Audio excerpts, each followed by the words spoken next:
Hey everybody, this is Joe. Thank you for watching my Giga Texas construction update video.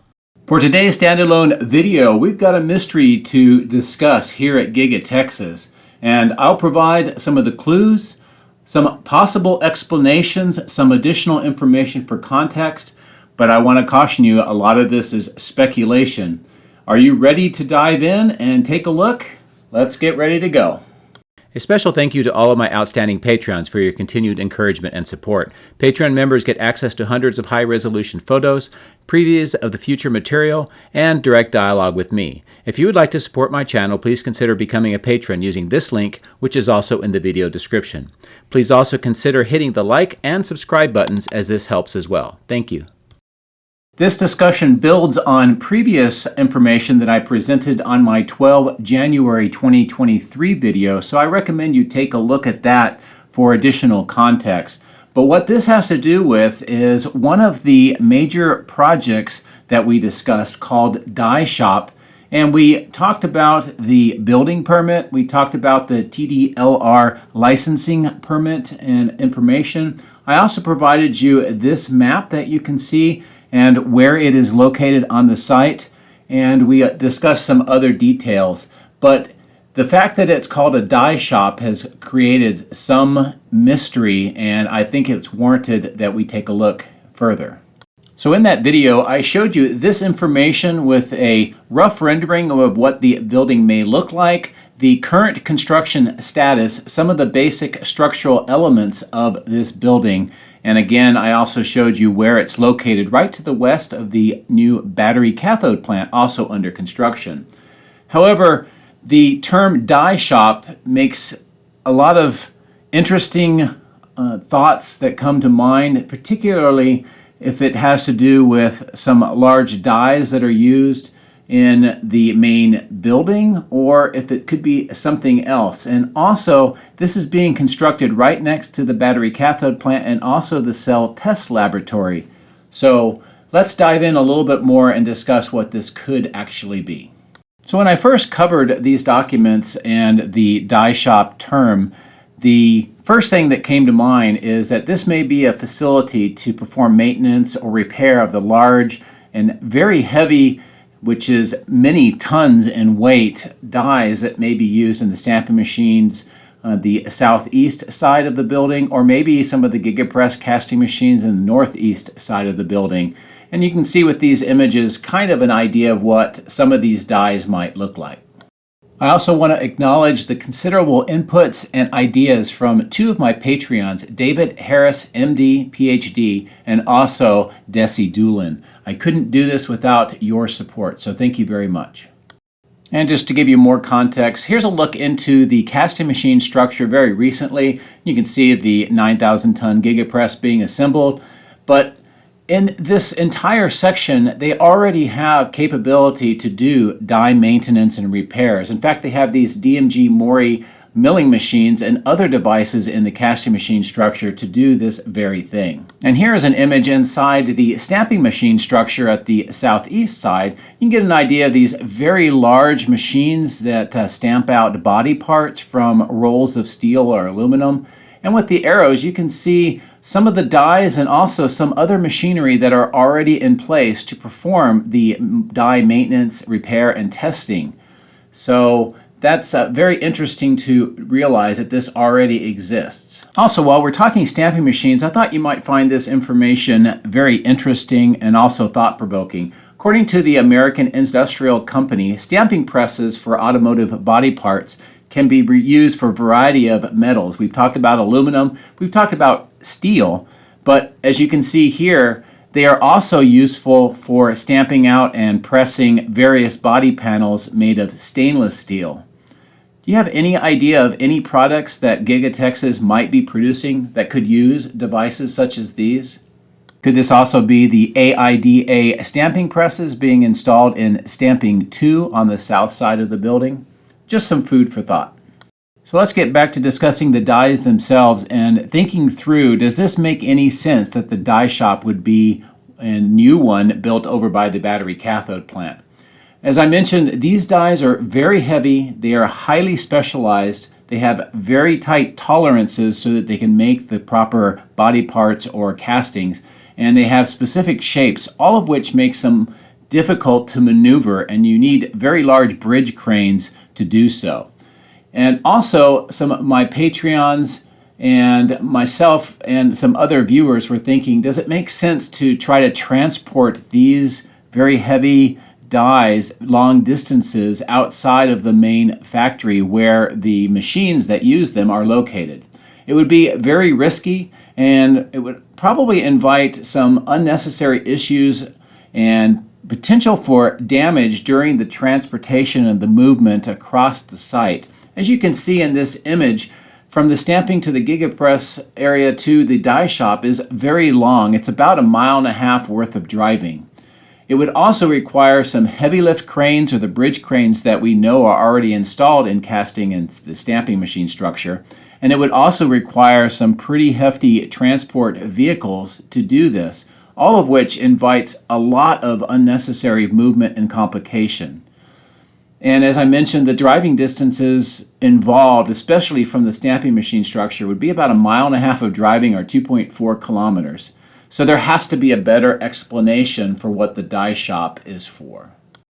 So after I released my 12 January video on this subject, I've got a lot of additional information and input, some leads, and some additional research. And I think perhaps we got an answer or a clue from the 22 September 2020 Battery Day. And in that event, Tesla discussed a new process using lithium clays and essentially table salt, or sodium chloride, to extract lithium.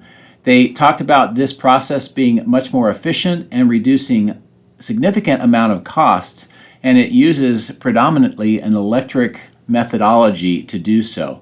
It also eliminates the requirement for large brine ponds that you see with traditional lithium refining companies, and this also saves quite a bit of water and physical land space.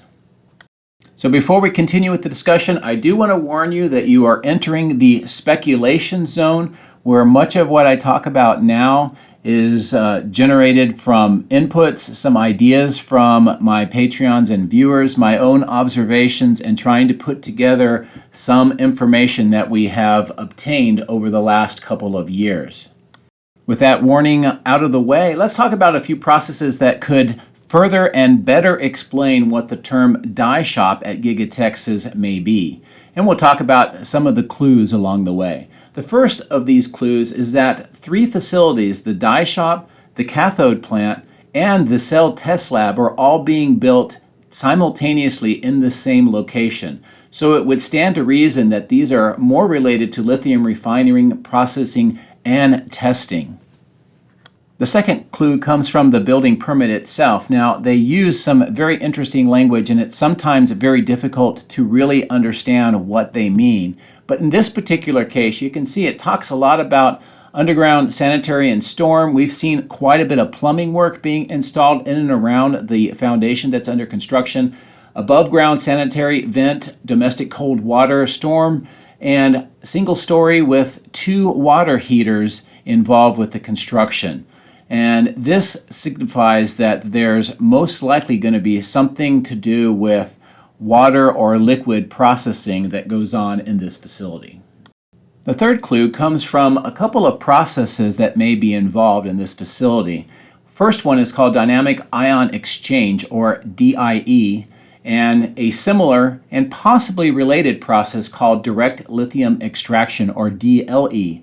These use electricity, heating, and processes that do not require large outdoor brine ponds. Another clue comes from a company called Saltworks Tech, which may or may not be related to Giga Texas and Tesla. However, they talk about a process that uses a machine and a setup very similar to what you see on the left-hand side of the screen. And it also, interestingly enough, uses some very large stainless steel tanks. And in the photo on the right, you can see these tanks that I've been monitoring for quite some time on the site. First, they were located west of the highway, and recently they've been moved to the south end of the warehouse on wheels yard on the east side, which is very close to where this construction site is underway.